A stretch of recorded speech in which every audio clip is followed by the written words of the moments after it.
Many unbelievers say that they rather burn in hell than serve God. Many people think that hell will be a place where they will party, and they think that heaven will be boring. But I tell you the truth, those people are deceived.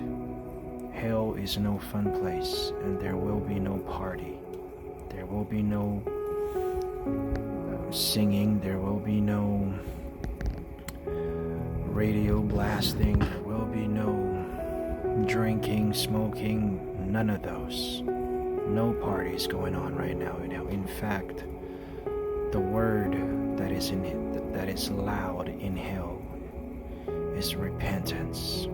Lazarus and the rich man in the Bible, when the rich man died, he was in hell. But when Lazarus, the poor man, when he died, he was with Abraham. But this is what the rich man said when he woke up in hell and noticed that Lazarus, the poor man, was with Abraham.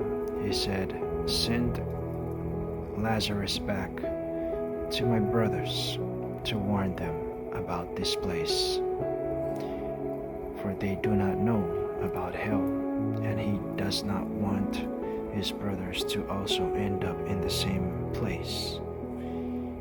So you see, if anybody would put a microphone in hell right now, people in there will scream, "Repent for your sins. You do not want to be here. Repent.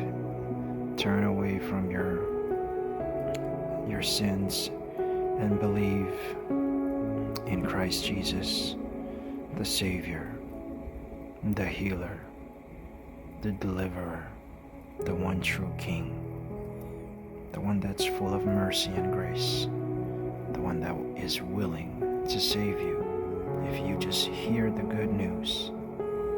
When he came into this world, he came to sacrifice his own life, and through his sacrificial death on the cross, our sins can be forgiven.